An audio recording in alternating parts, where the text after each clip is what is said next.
우리는 지금 대강절을 보내고 있습니다. 대강절은 도착하다 또는 오다라는 뜻을 가지고 있는 라틴어 어드벤처에서 유래가 되었습니다. 대강절의 의미는 예수님이 이미 이 땅에 오셨으며 그리고 언젠가 다시 오실 주님에 대한 소망을 갖는 뜻으로 살겠다라고 지키는 게 대강절입니다. 그래서 예수님이 오신 그 탄생한 날을 기점으로 4주 전부터 4주간을 지내는 걸 대강절 또는 대림절이라고도 합니다. 그래서 우리는 대강절은 세상에 메시아로 오신 예수님의 탄생에 앞서 예수님의 오심을 경건한 마음으로 준비하는 기간이기도 합니다. 그래서 저는 잠시 로마서 강해를 멈추고 오늘부터 우리가 한 3주 동안 예수님이 이 땅에 오신 게 무슨 뜻이 있는가? 왜 사람들이 이렇게 성탄절만 되면은 열광을 하는가? 우리는 그 속에서 어떻게 성탄절을 맞이하고 지내야 되는가? 라고 하는 걸 같이 생각하려고 합니다. 옆에 있는 성도님들하고 같이 다시 한번 인사드릴까요? 메리 크리스마스.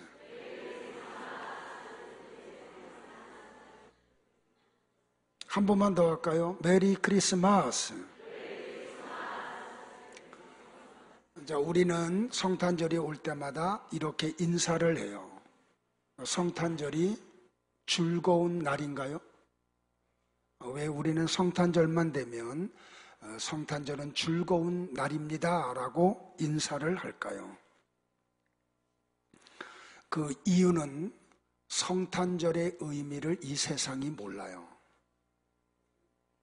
그래서 성탄절만 다가오면 메리 크리스마스를 외치면서 백화점마다 또는 길거리에 성탄 추리를 하고 또 많은 사람들이 선물을 사며 아주 즐겁게 성탄절을 맞이하고 보내요. 그런데 여기에 교회를 다니는 사람들 중에도 성탄절의 의미가 무엇인지를 모르고 똑같이 교회 앞마당에 있는 나무들에게 전구를 둘러싸이고 그리고 한 달 동안 밤하늘을 밝혀요. 여러분들이 교회 앞을 왔다 갔다 하시다 보면 왜 우리 교회는 성탄절을 이렇게 초라하게 보내는가? 그냥 우중충하고 어떤 것도 장식을 하지 않는 교회가 교회인가? 성탄절의 의미를 알면 왜 우리 교회가 그렇게 하는지를 알게 될 거예요. 그래서 저는 매년 성탄절이 될 때마다 성탄절의 의미를 모르고 지내는 성도들을 보면서 가슴앓이 할 때가 참 많아요. 우리가 같이 봉독을 했던 마태복음 1장 23절의 이 말씀은 하나님이 천사 가브리엘을 요셉에게 보내서 주신 말씀이에요. 보라, 처녀가 잉태하여 아들을 낳을 것이요 그의 이름을 임마누엘이라 하리라. 그 천사를 통해서 하나님이 하신 말씀이 뭐냐면 아들을 낳을 텐데 이름을 임마누엘이라고 하라는 거예요. 그러면 이 임마누엘이라는 말의 유래가 어디냐는 거예요. 도대체 성경 속에서 임마누엘이라는 단어가 어디에 처음 나오냐는 거예요.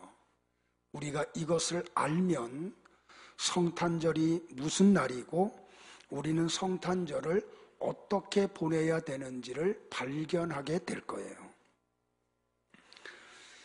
천사 가브리엘을 통해서 요셉에게 하셨던 마태복음 1장 23절의 말씀은 구약 성경 이사야 7장 13절과 14절의 말씀을 인용한 거예요. 같이 한번 볼까요? 이사야가 이르되 다윗의 집이여 원하건대 들을지어다. 너희가 사람을 괴롭히고서 그것을 작은 일로 여겨 또 나의 하나님을 괴롭히려 하느냐? 그러므로 주께서 친히 징조를 너희에게 주실 것이라. 보라, 처녀가 잉태하여 아들을 낳을 것이요 그의 이름을 임마누엘이라 하리라.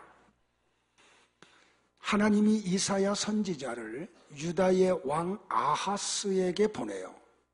그리고 그 이사야 선지자를 통해서 아하스 왕에게 했던 말, 이 말을 천사 가브리엘이 인용해서 다시 말하는 거예요.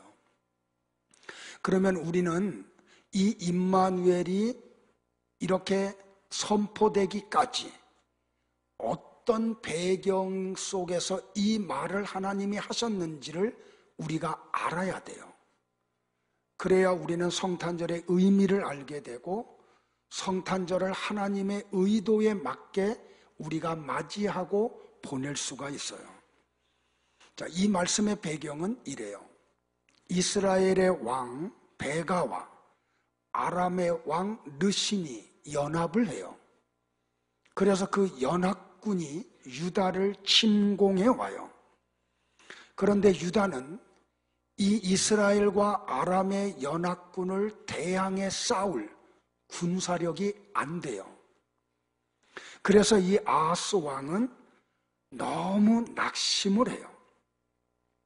이사야 선지자의 표현을 빌으면 유다 백성들과 아하스 왕은 이 아람과 이스라엘의 연합군의 침공 앞에 그들의 마음이 숲에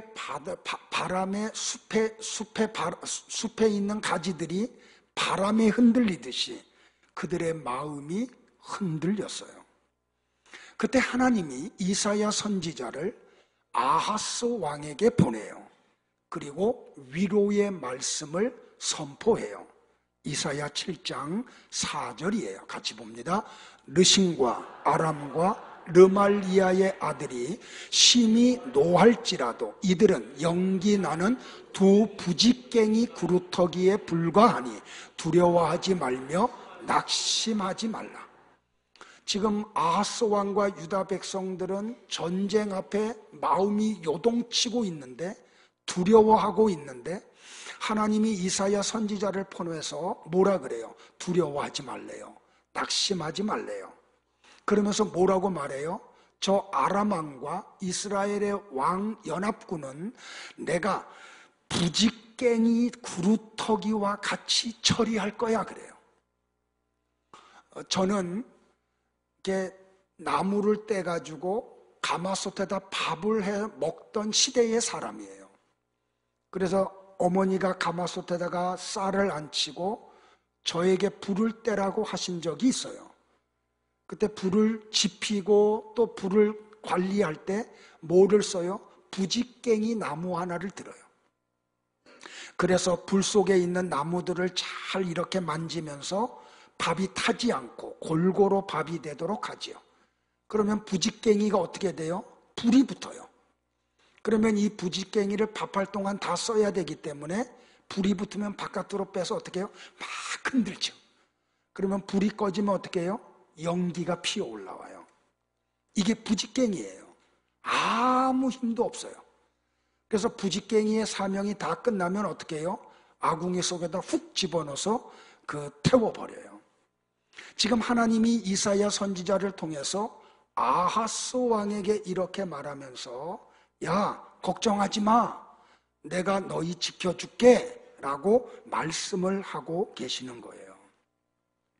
그리고 이사야 7장 10절과 11절에서 아하스 왕에게 그 대신 징조 하나를 하나님에게 구하라고 명령을 하세요. 자, 또 볼까요? 시작.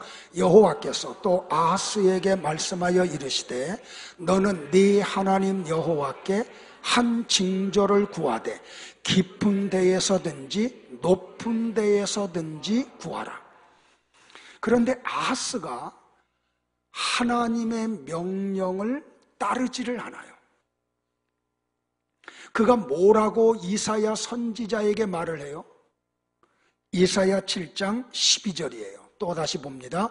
아하스가 이르되 나는 구하지 아니하겠나이다. 나는 여호와를 시험하지 아니하겠나이다 한지라. 이거는 믿음의 소리가 아니에요. 이 아하스 왕의 말은 하나님을 의지하지 않겠다는 말이에요. 나는 하나님을 믿을 수 없다는 말이에요. 그렇기 때문에 나는 하나님에게 어떤 징조도 구하지 않겠다고 말을 해요. 그리고 이 아하스 왕은 어떻게 하냐면 애굽으로 내려가요. 그리고 애굽 왕 바로에게 원군을 요청을 해요.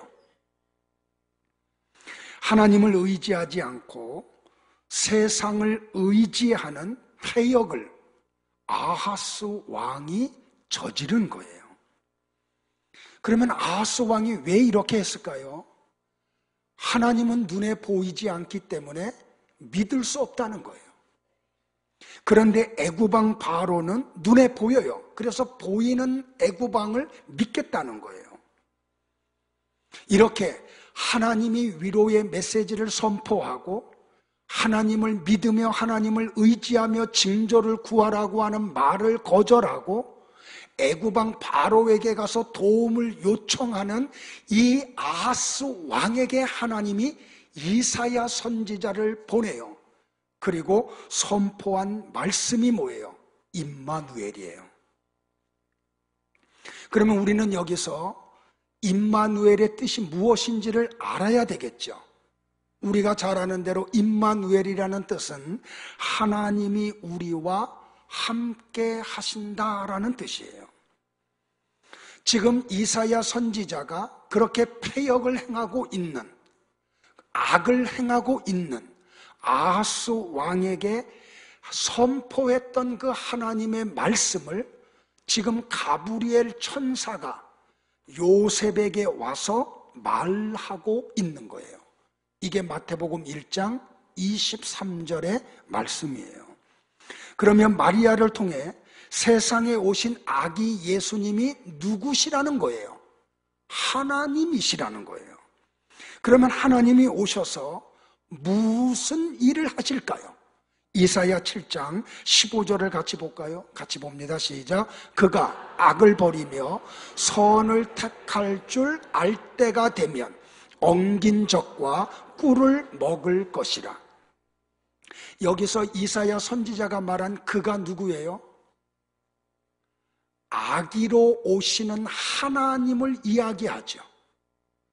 임마누엘로 오시는 하나님을 이야기해요.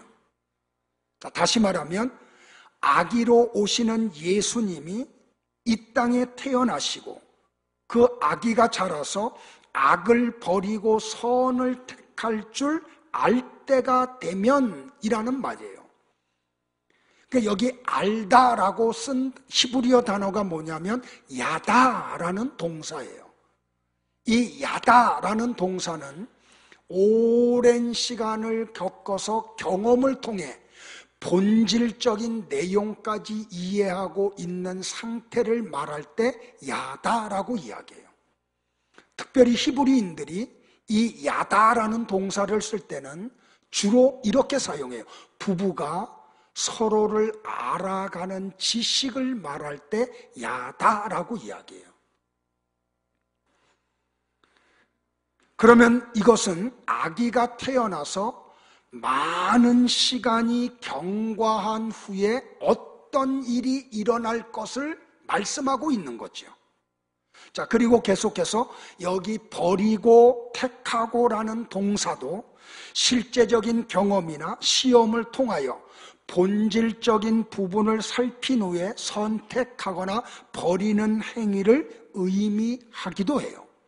그렇다면 이 단어들은 아기가 태어나서 상당한 시간이 흐른 뒤에 발생할 어떤 일을 얘기하고 있는 거죠.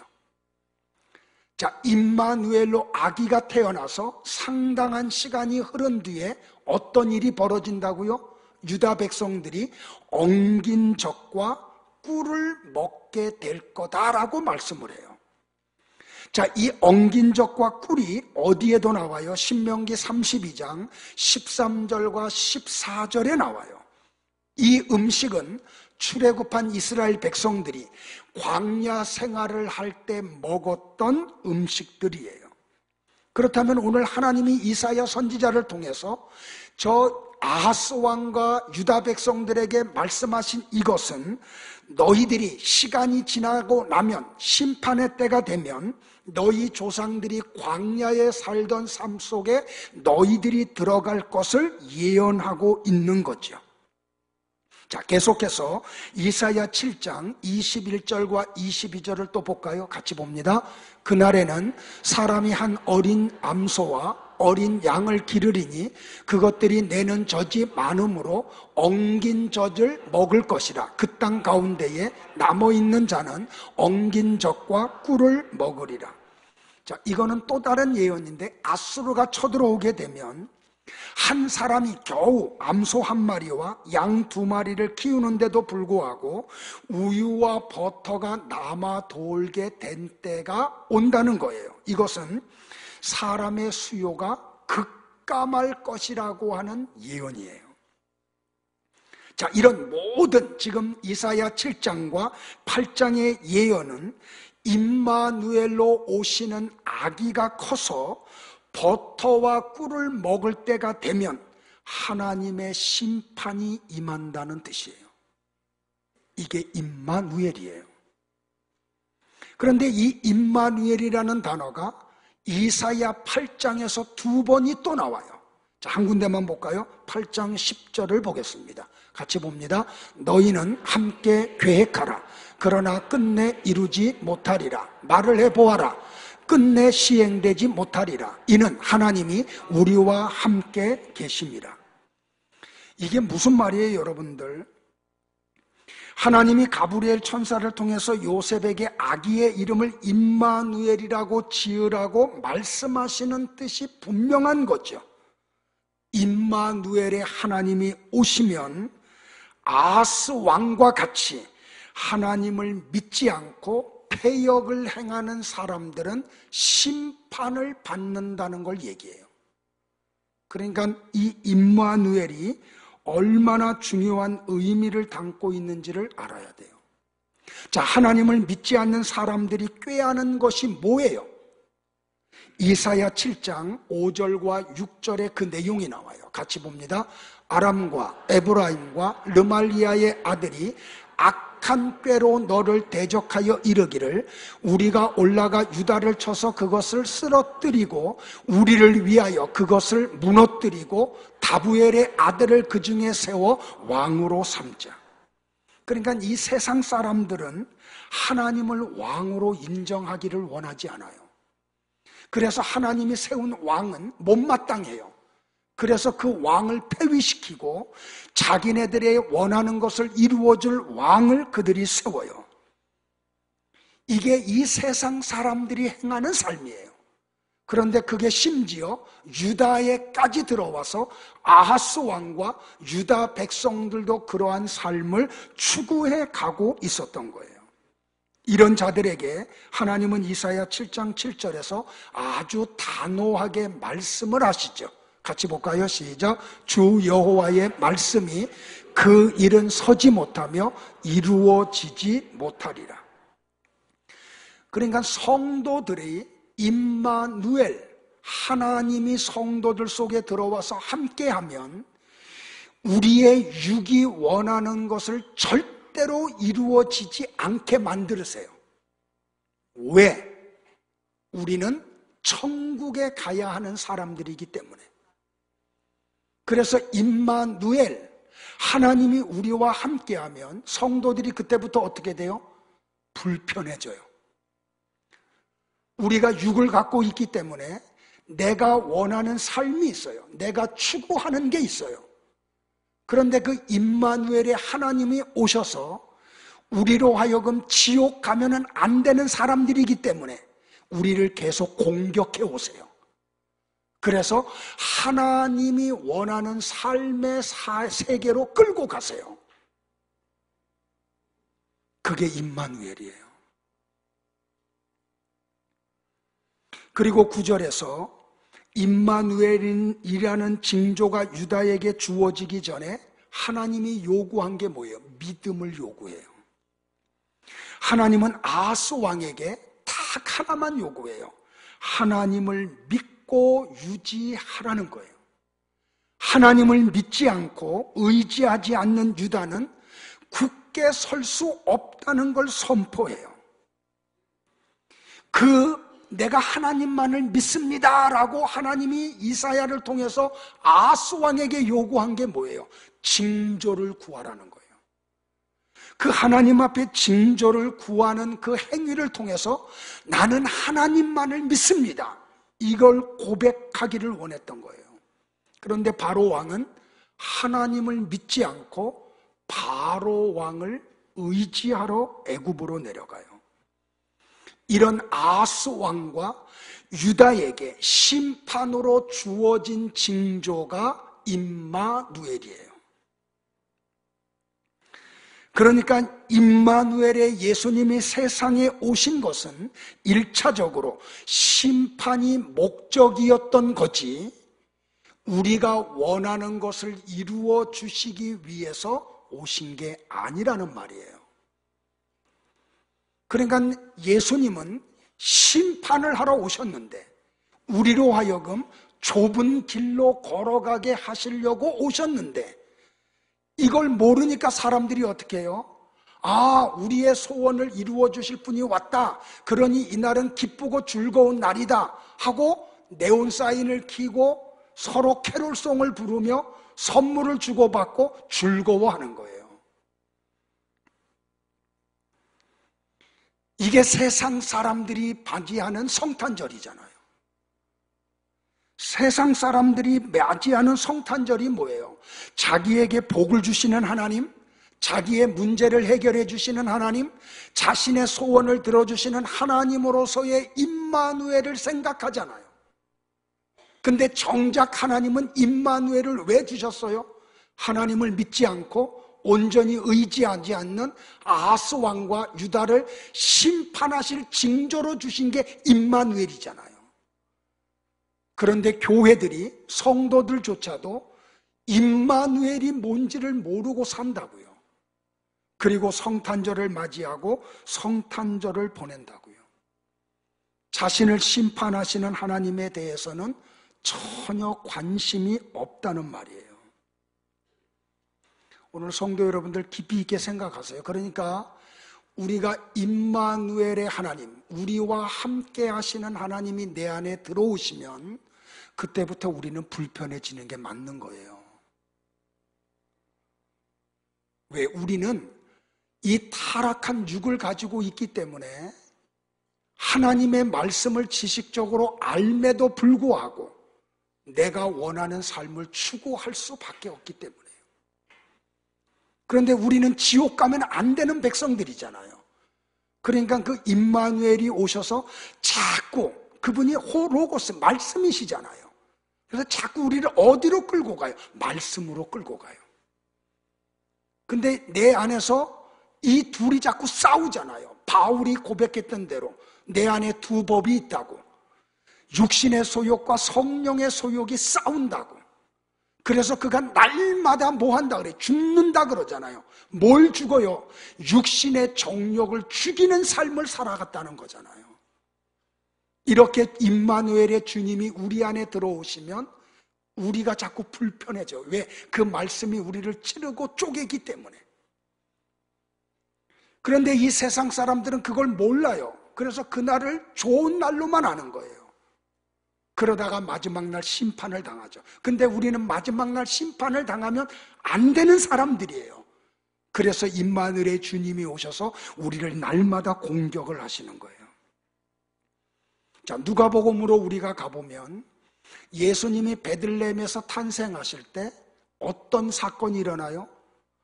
갑자기 하늘에 수많은 천군과 천사들이 나타나서 찬양을 해요. 그 찬양의 가사의 내용이 뭐예요? 누가복음 2장 14절에 나오죠. 우리 너무 많이 이 찬양하죠. 같이 한번 읽을까요? 시작. 지극히 높은 곳에서는 하나님께 영광이요 땅에서는 하나님이 기뻐하신 사람들 중에 평화로다. 자, 여러분들 보세요. 예수님의 탄생을 할 때마다 찬양대에서 많은 성도들이 이런 가사로 찬양을 하죠. 지극히 높은 곳에서는 하나님께 영광이요 땅에서는 기뻐하심을 받은 사람들 중에 평화로다. 자, 그런데 보세요. 예수님이 임마누엘 평화를 가지고 찾아오셨는데 정말 그 땅이 평화가 찾아왔나요? 아니죠. 임마누엘의 주님, 천군과 천사들이 이 땅에서는 기뻐하신 사람들 중에 평화라고 외쳤는데 그 임마누엘의 주님이 오시자마자 어떤 사건이 벌어져요? 베들레헴에 있던 2살 미만의 아이들이 다 죽임을 당해요. 이게 평화예요? 마태복음 2장 16절로 18절을 같이 볼까요? 같이 봅니다. 시작. 이에 헤롯이 박사들에게 속은 줄 알고 심히 노하여 사람을 보내어 베들레헴과 그 모든 지경 안에 있는 산의 아이를 박사들에게 자세히 알아본 그때를 기준하여 2살부터 그 아래로 다 죽이니 이에 선지자 예레미야로 말씀하신 바 라마에서 슬퍼하며 크게 통곡하는 소리가 들리니 라헬이 그 자식을 위하여 애곡하는 것이라. 그가 자식이 없으므로 위로받기를 거절하였도다 함이 이루어졌느니라. 보세요. 임마누엘의 주님, 평화의 왕이 오셨는데 베들레헴에 살던 2살 아이의 미만의 아이들이 전부 다 죽임을 당해요. 이게 평화예요?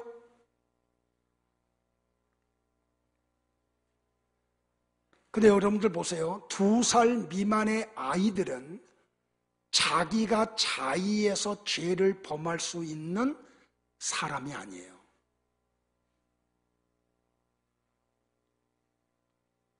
그런데 그 자의로 죄를 범할 수 없는 아이들이 다 죽임을 당해요. 지금 하나님이 뭘 지금 선포하고 있는 거예요?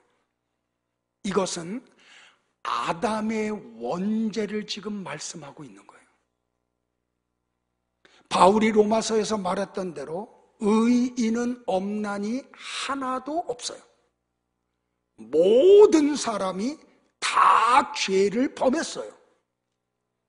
그래서 로마서 6장 23절의 말씀대로 죄의 삭시 사망이기 때문에 다 죽어야 하는 존재들이에요. 평화의 왕이 임마누엘로 오셨는데 자의적으로 죄를 지을 수 없는 2살 미만의 아이들이 다 죽임을 당해요.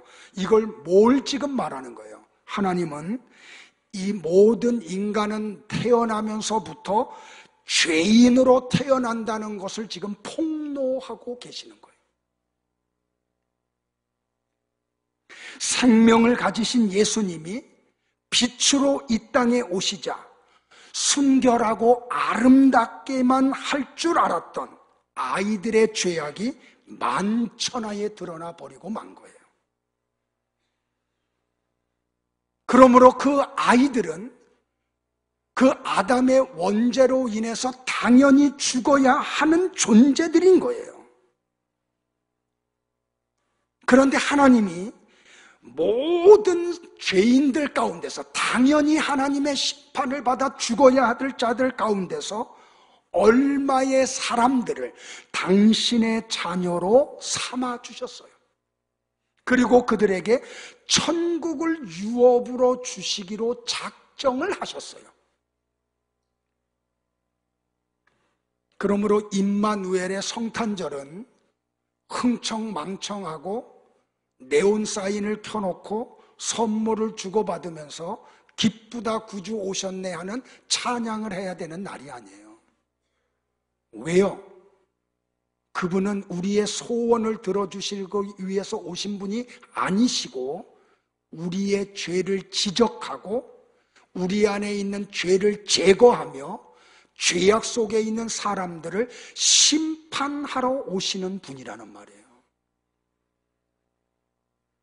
그런데도 우리가 메리 크리스마스 할 수 있을까요, 여러분들? 이 성탄절이 기쁘고 즐거운 날이라고 서로 축복하며 인사를 할 수 있을까요, 여러분들? 그런데 놀라운 게 뭐냐면 하나님이 이사야 선지자로 하여금 아하스 왕에게 보내요. 그래서 이사야 선지자는 아하스 왕에게 가서 하나님의 말씀을 그대로 대언하죠. 그 말씀은 임마누엘의 징조를 알리기 위함이시죠. 근데 여러분들 재밌는 거 발견하지 않으세요? 하나님이 이사야 선지자를 아하스 왕에게 보내는데 혼자 안 보내요. 이사야의 첫째 아들 스알 야숲을 데리고 가라 그래요. 자, 이사야 7장 3절과 4절 초반절을 볼게요. 같이 봅니다. 시작. 그때에 여호와께서 이사야에게 이르시되 너와 네 아들 스알 야숲은 윗못 수도 끝 세탁자의 밭 큰 길에 나가서 아하스를 만나 그에게 이르기를 이라고 얘기해요. 자, 너 가서 아하스 왕에게 내 말을 대언하는데 혼자 가지 말고 네 큰아들 스알 야숲을 데리고 가라 그래요. 자, 왜 하나님은 스알 야숲을 데리고 가라고 하실까요? 이사야의 맏아들 스알 야숲이라는 이름의 뜻이 뭐예요? 남는 자는 돌아오리라 라는 뜻이에요. 그러니까 이사야의 큰아들 이름 자체가 징조였고 예표였다는 거예요. 여기서 뭐가 나와요? 렘넌트 사상이 나와요. 구루터기 사상이 나와요. 그러니까 이사야서의 렘넌트 사상은 모든 죄인을 심판하시는 가운데 하나님이 남긴 어떤 특정한 사람들은 구원을 받는다는 뜻이에요. 자, 하나님은 선지자에게 이사야서 8장 1절에서 또 이런 명령을 내려요. 자, 봅니다. 시작. 여호와께서 내게 이르시되 너는 그 서판을 가지고 그 위에 통용 문자로 마헬 살랄 하스 바스라 쓰라. 하나님이 이사야 선지자에게 아하스 왕에게 대언하게 하고 난 다음에 8장에 와서 그래요. 야, 서판 하나 갖다가 거기다 글자 하나 써. 글자가 뭐라고요? 마할 살랄 하스 바스라고 쓰라고요. 근데 여러분들 또 놀라운 게 뭐냐면 8장 3절에 가면 이사야 선지자가 둘째 아들을 낳아요. 그랬더니 하나님이 이번에는 1절에서 서판에 쓰라고 했던 그 글을 둘째 아들의 이름으로 하래요. 왜 하나님이 이런 일을 하실까요? 왜 이사야 선지자에게 이런 일을 시킬까요? 여기 이사야의 둘째 아들인 마헬 살랄 하스 바스는 4개의 단어가 이렇게 합성된 한 단어예요. 그런데 똑같은 뜻의 2가지 명사와 2가지 동사가 합성된 거예요. 자, 먼저 첫째는 마헤르라는 동사예요. 이것은 마하르의 강의형 능동태 분사 남성 단수예요. 요거만 요렇게 다른 거는 그냥 뜻만 얘기할게요. 무슨 뜻이냐면 서두르다, 재촉하다라는 뜻이에요. 그리고 2번째 단어 샬랄은 노량물이라는 명사예요. 자, 그리고 3번째 단어 하쉬는 서두르다, 재촉하다는 뜻의 동사예요. 첫 번째 동사하고 똑같죠. 그리고 마지막 4번째 단어는 바즈라는 단어로 노략, 탈취라는 뜻의 명사예요. 2번째 단어와 똑같죠. 하나님은 똑같은 뜻을 가지고 있는 2 동사와 2 명사를 한 단어로 만든 다음에 서판에다 쓰라 그러고 그것을 둘째 아들의 이름으로 하라고 이야기를 하세요. 뭘 이야기하시는 거예요? 이것은 이스라엘과 아람이 아수르에 의해서 멸망할 것과 동시에 아수르에게 신속하게 노략을 당할 것을 예언하신 거예요. 자, 이사야 8장 4절을 또 보겠습니다. 같이 봐요. 시작. 이는 이 아기가 내 아빠, 내 엄마라 부를 줄 알기 전에 다메섹의 제물과 사마리아의 노략물이 아스루 왕 앞에 옮겨질 것임이라 하신지라. 그러니까 무슨 말이에요? 하나님의 심판이 임박했어. 이걸 지금 얘기하시는 거예요. 근데 언제 하나님의 심판이 임한다고요? 네 둘째 아들이 아빠, 엄마라고 부르기 전에 이 심판이 임할 것을 얘기하고 있는 거예요. 이게 임마누엘이에요. 그러니까 이 성탄절은 우리가 막 기쁘고 즐겁게 보내야 되는 절기가 아니고 하나님의 심판의 때가 임박했음을 깨닫고 하나님 잘못했습니다. 말씀의 세계로 들어가겠습니다 하고 그 심판의 주님의 공격을 당함으로 나와 여러분이 어디로 가야 되는 거예요? 하나님의 말씀의 세계로 가야 되는 거예요. 그게 성탄절이에요. 말씀을 정리하겠습니다. 마태복음 1장과 2장에 나오는 예수님의 탄생 기사에 많은 사람들이 등장을 하죠. 예수님이 오셨는데 로마의 황제 가이사, 유다의 분봉왕 헤롯, 하나님의 말씀을 읽고 연구하고 대필하는 서기관들, 예배를 집례하는 제사장들, 아브라함의 자손이고 하나님의 선미라는 자부심으로 살아가고 있던 유다 백성들, 이들은 예수님을 전혀 못 알아봐요. 임마누엘의 주님이 오셨음에도 불구하고 그분이 오셨는지도 모르고 그분을 영접하러 나가지도 못해요. 그런데 어떤 소수의 사람들, 그들은 임마누엘의 주님을 알아봐요.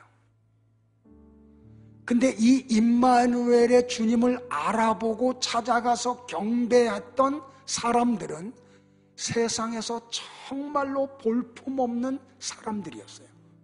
세상이 알아주지도 않고 사람들이 존경하지도 않으며 사람들로부터 칭송도 듣지 않던 사람들이었어요. 누군가요? 요셉과 마리아예요. 우리는 그 어떤 영상물과 그리고 우리가 가지고 있는 어떤 선입관으로 요셉과 마리아는 미남이고 미인이었을 것이라고 확신을 해요. 근데 그러지 않아요. 제가 성경을 연구해 보면 볼수록 요셉은 남자들 가운데 가장 못생긴 사람이에요. 아마도 그때 당시에 이스라엘 남자들 중에서 요셉보다 더 못생긴 사람은 찾아보기 어려웠을 거예요.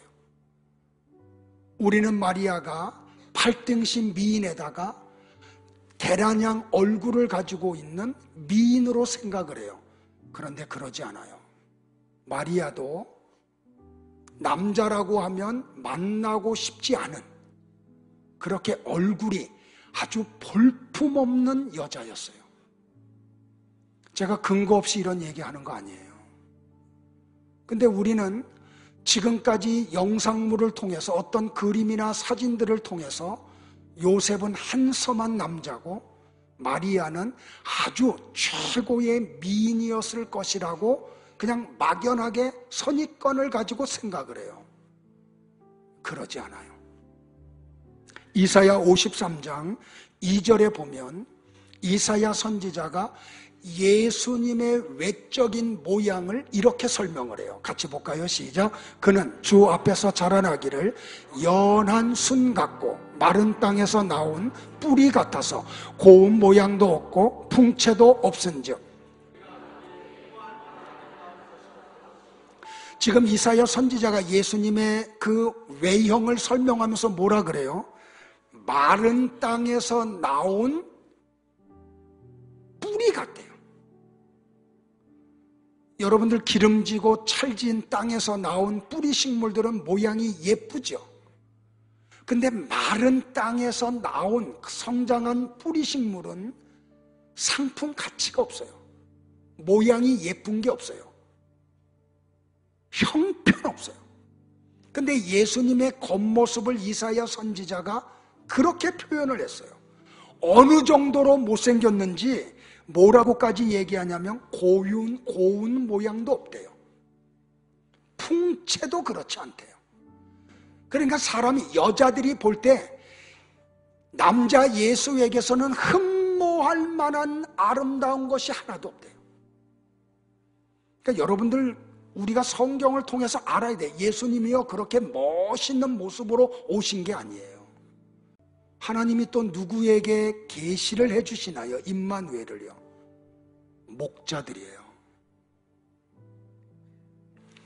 당시의 목자들은 가족 단위로 양떼들을 이렇게 목양을 했대요.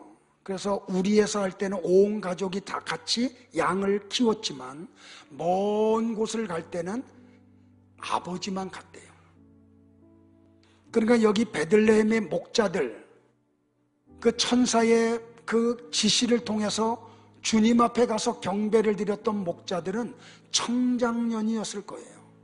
그리고 그들은 도시 사람들과 같이 그렇게 넉넉하게 살던 사람들이 아니었어요.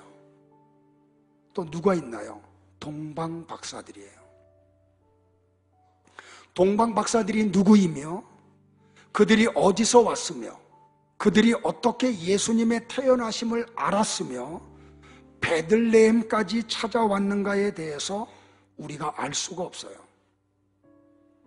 역사적인 기록이 없기 때문에 그래요. 단지 마태만이 동방에서 박사들이 왔다고 간단히 기록을 해놓은 것밖에는 없어요. 그런데 구약에서는 동방을 바벨론이라고 이야기했어요. 그렇다면 우리가 다른 거는 다 차지하고 분명한 것은 동방의 박사들은 유대인들의 관점에서 볼 때 이방인들이었다는 건 확실하죠.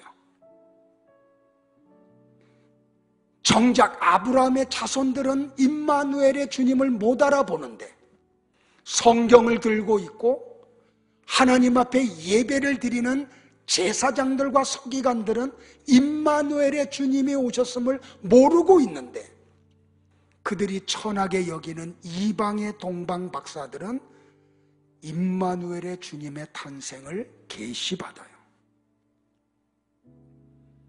이렇게 참 하나님은 이상하게 세상적으로 알아주지 못하는 사람들에게 임마누엘의 주님을 계시해 주셨어요. 그런데 동방의 박사들이 예루살렘에 와서 예루살렘 사람들에게 뭐라고 일가를 해요? 마태복음 2장 2절이에요. 같이 볼까요? 시작. 유대인의 왕으로 나신 이가 어디 계시냐? 우리가 동방에서 그의 별을 보고 그에게 경배하러 왔노라. 여러분들, 이 이방인들이 아브라함의 후손들인 성경을 들고 있고 하나님 앞에 예배를 드리고 있는 이스라엘 백성들한테 일갈한 게 뭐예요? 너희들이 섬기는 왕은 진짜가 아니야. 다 가짜야. 진짜 왕이 지금 오셨어. 그런데 너희들 왜 그러고 있니? 하고 지금 하나님이 동방 박사들을 통해서 이스라엘 백성들에게 일갈을 하고 있는 거예요. 하나님이 아무 의미 없이 동방 박사들을 예루살렘으로 인도한 게 아니라는 말이에요. 지금 하나님은 동방 박사들의 입을 통해서 세상 나라의 헛됨과 세상 임금이 진짜가 아님을 선포하고 있는 거예요. 야, 가이사 황제는 진짜 왕 아니야. 헤롯 왕은 진짜 왕 아니야. 진짜 왕이 오셨어. 임마누엘로. 하나님의 나라가 진짜 나라임을 선포하고 임마누엘의 예수님이 진짜 왕임을 선포하시는 거예요. 그런데 어떤 일이 벌어져요, 여러분들? 이 동방 박사들을 통해서 하나님의 말씀, 너희들이 진짜 왕이라고 알고 있는 왕은 가짜고 진짜 왕이 왔어라는 말이 선포된과 동시에 어떤 일이 벌어져요? 헤롯 왕과 예루살렘의 사람들이 소동을 일으켜요. 이게 뭐냐, 이게 뭐냐고. 성도 여러분들, 분명히 들으세요. 오늘 동방 박사들의 음성을 우리가 들어야 돼요. 단지 이 말은 가이사 황제와 헤롯 왕과 대제사장들과 서기관들, 이스라엘 사람들에게만 하라고 하신 말씀, 들으라고 하신 말씀이 아니에요. 이 시대에 우리가 잘못된 하나님의 나라를 하나님의 나라라고 생각하고 있고, 진짜 왕이신 임마누엘의 주님을 영접하지 않고 가짜 왕을 섬기고 있는 우리들에게 하나님이 지금 일갈하고 계시는 거예요. 너희들의 왕으로 나신 이 예수님이 지금 어디 계시냐? 내가 임마누엘로 왔는데 그 임마누엘, 심판의 왕은 지금 어디 계시냐? 여러분에게 물어요. 여러분의 왕은 누구이십니까? 하나님이 선물로 주신 자식을 왕으로 알고 자식을 왕으로 섬기고 있는 사람들이 너무 많은 거죠. 그래서 자식의 문제만 되면 그때부터 몸둘 바를 몰라. 왕을 섬겨야 되니까. 돈이 왕인 사람들이 있지요. 그 돈 앞에서는 그냥 꼼짝을 하지 못하는 사람들 말이에요. 사업이, 일이, 직장이 왕인 사람들이 있죠. 그래서 그 왕을 섬기느냐고 진짜 왕이 계신 교회당에 와서 예배 드리는 일이 자꾸 등한이 되잖아요. 부모가 왕인 사람들이 있어요. 나는 이번 성탄절을 통해서 우리 성도들이 이런 고백을 하기를 바라요. 임마누엘로 오신 예수님, 당신만이 나의 왕이십니다. 이제부터는 가짜 왕들을 다 버리겠습니다. 그렇다고 자식들 내다 버리라는 거 아니죠. 왕으로 섬기지 말라는 거예요. 돈 다 그럼 다 갖다 없애버려, 그런 뜻 아니잖아요. 왕으로 섬기지 말라는 거예요. 그럼 직장 간두라는 얘기, 그런 얘기 아니잖아요. 진짜 왕을 섬기라는 얘기잖아요. 오늘 예수님은 임마누엘로 오세요. 그리고 우리와 함께 하세요. 우리 안에서 뭐 하세요? 심판을 하신다고요. 마지막 심판을 우리로 하여금 받지 않게 하시려고 끊임없이 우리 안에서 우리를 공격해 오시는 거예요. 그 공격 앞에 항복하기를 바라요.